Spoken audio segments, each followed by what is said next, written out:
নমস্কাৰ বন্ধু বান্ধৱীসকল, মই আজি আপোনালোকৰ ওচৰত 2019 চনৰ অস্কাৰ বঁটাৰ বাবে বিদেশী ভাষা শিতানত ভাৰতক প্ৰতিনিধিত্ব কৰা অসমীয়া ছবি ব্লেজ ৰকষ্টাৰৰ বিষয়ে জনাবলৈ বিচাৰিছোঁ। এখন অসমীয়া ছবিয়ে 11টা নেশ্যনেল এৱাৰ্ড পাবলৈ সক্ষম হৈছে আৰু তাতোতকৈ গৌৰৱৰ কথা যে এখন অসমীয়া ছবিয়ে ইণ্টাৰনেশ্যনেল এৱাৰ্ড পাবৰ বাবেও নমিনেশ্যন পাইছে। জানেনে, অস্কাৰ ফিল্ম ইনষ্টিটিউটৰ সৰ্বোচ্চ পুৰস্কাৰ বা বঁটা, অস্কাৰ বঁটা সৰ্বোচ্চ সন্মান, গোটেই পৃথিৱীৰ ভিতৰত ফিল্ম ইণ্ডাষ্ট্ৰীৰ সৰ্বোচ্চ এৱাৰ্ড অস্কাৰ। আৰু সেই অস্কাৰ বঁটাৰ বাবে আমাৰ এখন অসমীয়া ছবিয়ে, ৰীমা দাস পৰিচালিত অসমীয়া ছবিয়ে অস্কাৰৰ বাবে মনোনীত হৈছে।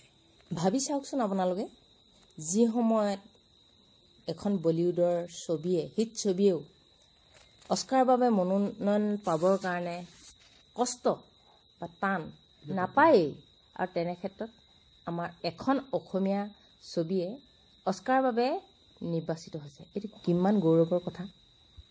আপোনালোকে নিশ্চয় ফিল্মখনৰ নামটো গম পাইছে, ভিলেজ ৰক ষ্টাৰ। আৰু এই ছবিখনৰ বিষয়ে আমি কিমান জানো বা কিমান জানিব লাগিছিল। অসমত এই চিনেমাখনে একো সমাদৰেই পোৱা নাই। 3 মাহৰ ভিতৰতে 11টা পুৰস্কাৰ পাবলৈ সক্ষম হোৱা ব্লেজ ৰকষ্টাৰ চিনেমাখনৰ প্ৰতি আমাৰ কৰণীয় একো নাইনে? দেশে বিদেশে উচ্চ প্ৰশংসিত আৰু চৰ্চিত এই ছবিখনৰ অকণমান ট্ৰেইলাৰ আপোনালোকে চাই লওকচোন।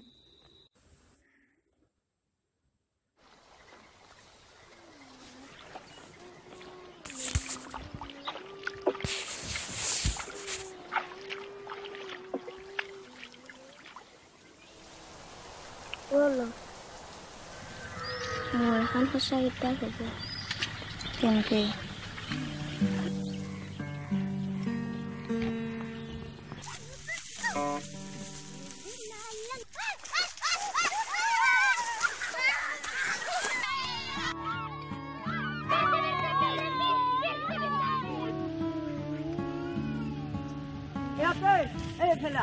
গাছত কিয় উঠিছিলে তই?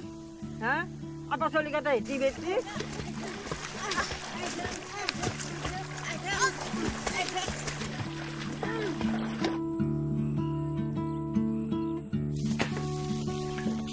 লাগেছ কত গেছিলে তই?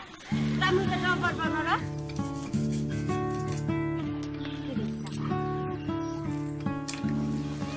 আমি যে উঠিলো এডাল গাছৰ আধা গেছি দেখছা। পানী বন্ধ হ'ব লাগিব। লাগিব লাগিব। ইয়াতে মুঠুৱাৰী নোহোৱাৰ কাৰণে বানপানীতে আমাৰ দেউতা মৰিছে।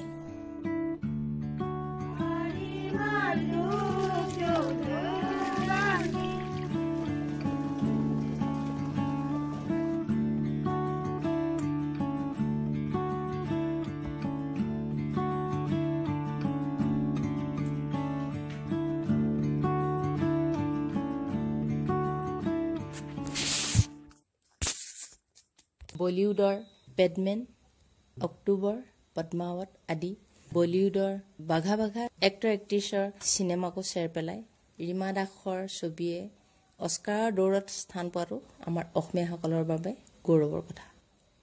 ৰীমা দাসে গাঁৱৰ আনপ্ৰফেচনেল কেইটামান সৰু সৰু ল'ৰা ছোৱালী আৰু অভিনেতা অভিনেত্ৰীক লৈ কৰা এই বিশ্ব চৰ্চিত ছবিখনে আমাৰ অসমতে প্ৰয়োজনীয় চৰ্চা লাভ কৰা নাই বা সমাদৰ লাভ কৰা নাই। গ্ৰাম্য জীৱনৰ সহজ সৰল পৰিৱেশৰ মাজত গাঁৱৰ জীৱনক প্ৰতিফলিত কৰা এই চিনেমাখনৰ এক সুকীয়া মাদকতা আছে। গ্ৰাম্য জীৱনৰ সহজ সৰল পৰিৱেশত গাঁৱৰ জীৱনক প্ৰতিফলিত কৰা এই ছবিখনৰ এক সুকীয়া মাদকতা আছে।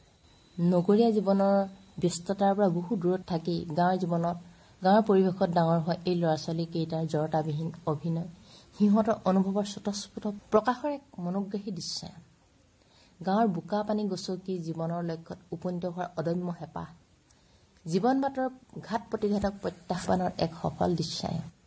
যি কি নহওক, এই ছবিখনৰ প্ৰচাৰত আমাৰ সংবাদ মাধ্যম যেন কিছু নিমাত। এতিয়াও এই ছবিখনে 44টা পুৰস্কাৰ পাবলৈ সক্ষম হোৱাৰ পিছতো ছবিখনক লৈ কিছু অনাদৰ, কিছু অৱহেলা। কিহৰ কাৰণে? নে ই এখন গাঁৱৰ পৰিৱেশৰ চিনেমা হোৱাৰ কাৰণে এই অৱহেলা? আপোনালোকেও বাৰু মোৰ দৰে ভাবেনে? যি কি নহওক, এই ছবিখনৰ প্ৰচাৰত আমাৰ সংবাদ মাধ্যম কিহৰ কাৰণে নিমাত? এতিয়াও ছবিখনে 44টা পুৰস্কাৰ পোৱাৰ পিছতো বা পাবলৈ সক্ষম হোৱাৰ পিছতো ছবিখনক লৈ যেন কিছু অৱহেলা অনাদৰ কিহৰ বাবে আপোনালোকে অনুভৱ কৰিছেনে বাৰু?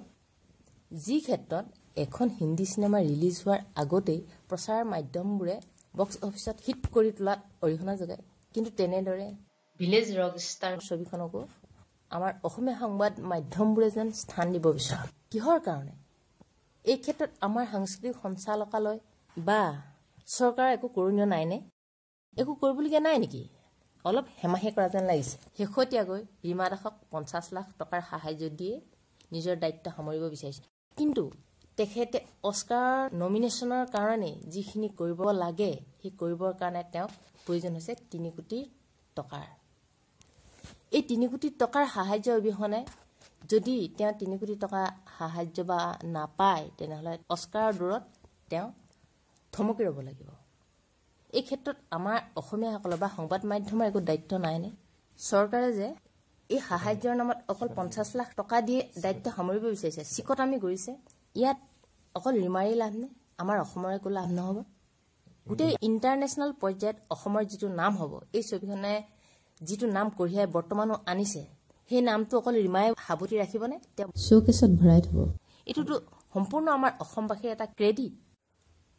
পৰ্যটনৰ ক্ষেত্ৰত প্ৰিয়ংকা চোপ্ৰাৰ দৰে ব্ৰেণ্ড এম্বেচেডৰ আনি কোটি কোটি টকা খৰচ কৰাতকৈও নমামী ব্ৰহ্মপুত্ৰ পাতিব পাৰে, বেকাৰ কোটি কোটি টকা খৰচ কৰিব পাৰে, কিন্তু এটা ভাল কামৰ কাৰণে টকা নোলায়।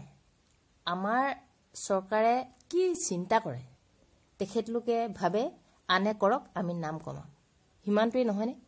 এইটো অকল ময়ে হয়তো নাভাবোঁ, আৰু সচেতন বহু নাগৰিকেই এই কথাটো বিচাৰ কৰে। অৱশ্যে মই সমাজ বিৰোধী বা চৰকাৰ বিৰোধী নহয়।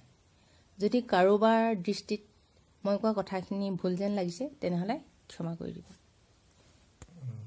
কথা হ'ল কি, এতিয়া আমাৰ অসমীয়াসকলে সদায় কোনোবা আগবাঢ়ি যোৱাত সহায় নকৰে, সমালোচনাৰ পাত্ৰহে কৰি তোলে, কিন্তু যেতিয়া তেওঁ সেই নিৰ্দিষ্ট এটা লক্ষ্যত উপনীত হয়, গৌৰৱৰ শিখৰত উপনীত হয়, তেতিয়া কিন্তু শৰাই ফুল গামোচা দি সম্বৰ্ধনা জনাবলৈ উঠি পৰি লাগে।